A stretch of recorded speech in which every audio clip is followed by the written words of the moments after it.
Olá, amigos da Paranormal Ataque. Hoje nós vamos falar de algo sério e pouco comentado em qualquer lugar da internet, já que é um assunto mais estudado por demonologistas. Hoje vamos falar sobre os 5 estágios da atividade demoníaca: manifestação, infestação, opressão, possessão e destruição.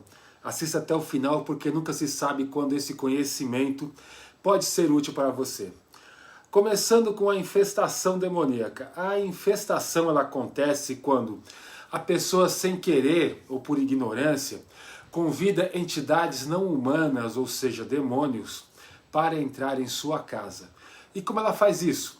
A maneira mais comum é brincando com a tábua Ouija. Qualquer pessoa pode fazer uso da tábua Ouija, desde que primeiro esteja preparada para não ser enganada pelo espírito que aparecer para responder as perguntas. Porque quase nunca será alguém querido que você perdeu e voltou para falar com você. Na maioria das vezes é um espírito que estava ali vagando por ali e foi atraído pelos participantes do jogo.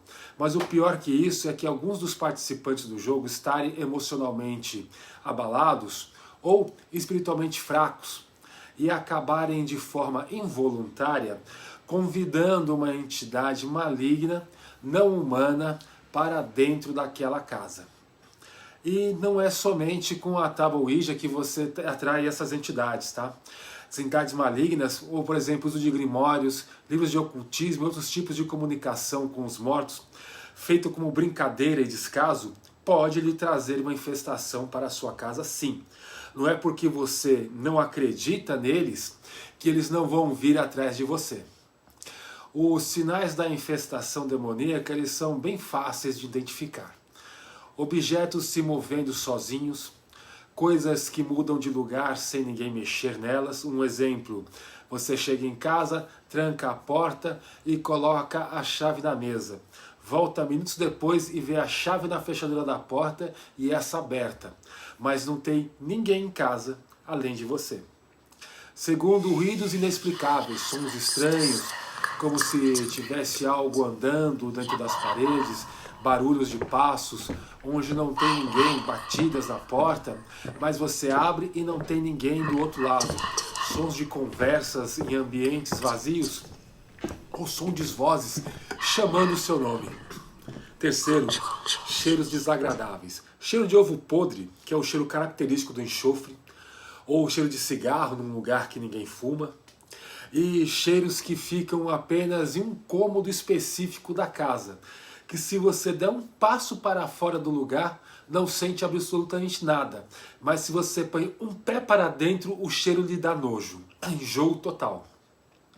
Problemas elétricos, luzes piscam, aparelhos funcionam de forma errática, TVs e rádios que ligam sozinhos, lâmpadas que queimam, mesmo tendo acabado de trocá-las. Animais agindo de forma estranha. Você tem aqui um cachorro que não para de latir para um canto da parede, ou um gato que se arrepia do nada entrando em um lugar, uma sala, por exemplo. Esses animais eles têm capacidade de sentir a energia do ambiente e se deve prestar atenção a esses sinais. Esses 5 sinais são os clássicos da infestação demoníaca. Eles podem acontecer de forma isolada ou todos juntos. Se isso acontece em sua casa, fique atento e, se for o caso, procure ajuda dentro da religião que você acredita. Manifestação. Digamos que você ignorou os sinais da infestação. E aquilo que adentrou na sua casa agora se sente à vontade para se apresentar. E tentar ganhar a sua confiança e fará da seguinte forma para conseguir. Primeiro, se apresentar como espírito de um ente querido. Ele está na sua casa há algum tempo e não perdeu um segundo que seja para saber de tudo sobre você. E principalmente os seus pontos fracos emocionais. E não tem nada que nos abale mais do que a perda de uma pessoa que a gente ama. E por isso ele se passará por essa pessoa, usando até a voz dela para te enganar. Segundo, visita de um anjo. Se caso ele não tem um parente ou um amigo seu falecido que ele possa usar, ele arrisca se apresentar como um anjo, um guia espiritual que veio para lhe guiar no caminho da luz. Ele dirá que você tem uma missão divina na Terra e que você precisa deixar ele entrar na sua vida para guiá-lo à iluminação. E como é que você pode saber se está falando com um espírito de luz ou um ente querido que foi autorizado a vir aqui ao mundo material, né, para falar com você? É muito simples. Convide esse ser a orar com você, pedir iluminação e discernimento a Deus. Se for um demônio ou um espírito maligno afastado da luz, ele não vai conseguir e você saberá com quem você está lidando.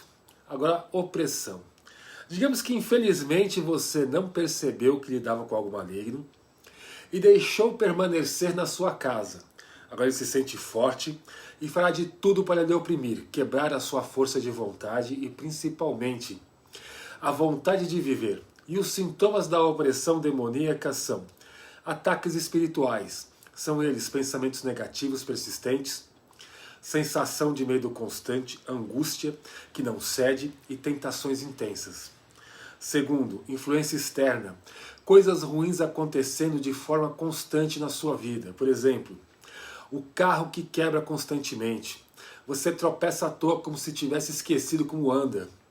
As coisas mais simples do seu dia a dia dão errado, constantemente. Terceiro, sintomas físicos inexplicáveis, irritabilidade, fadiga constante, insônia, dores inexplicáveis, roxos pelo corpo que você não lembra como aconteceu. Quarto, resistência à proteção espiritual. Não tolera ficar em lugares de oração, não suporta tocar em objetos religiosos, tem aversão a religiosos ordenados. Agora chegamos à possessão. Você passou por todas as fases aqui descritas, mas não procurou ajuda e ainda não achou quem poderia ajudá-lo. Infelizmente você chega na possessão, onde a entidade não humana tem poder total sobre o seu corpo.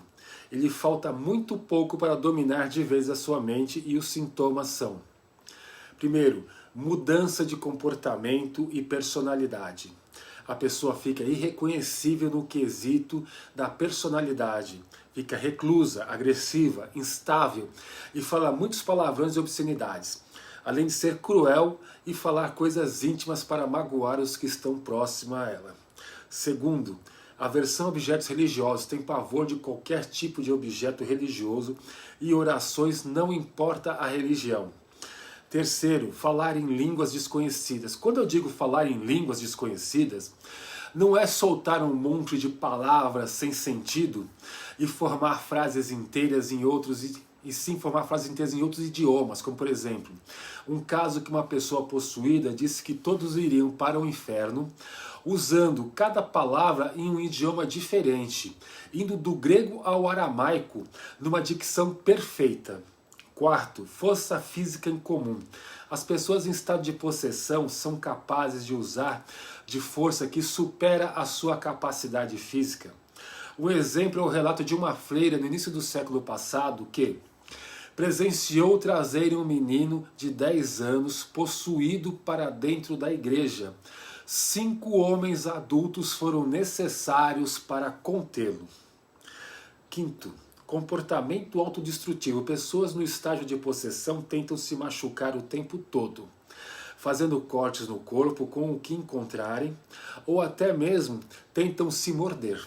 Sexto, perda da memória e consciência. É normal não lembrarem de acontecimentos do dia a dia ou anterior mesmo, ou até mesmo desmaiar durante a possessão, já que o corpo do possuído é massacrado pela entidade constantemente.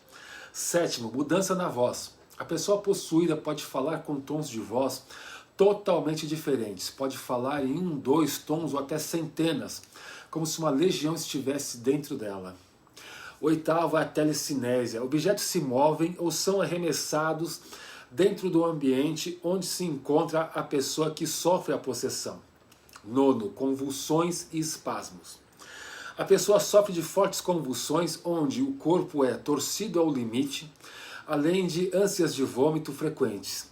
E 10º, a sensação de presença maligna. O possuído sente a presença do mal o tempo todo no ambiente ou dentro dele. A pessoa passou por tudo isso e ainda não conseguiram libertá-la do poder maligno. Infelizmente, o último estágio é a eliminação dessa pessoa pela entidade não humana. A destruição da vítima, a entidade não humana vence e destrói a vítima, alcançando o seu desejo de fazer o mal à vítima e à família e ofender a Deus.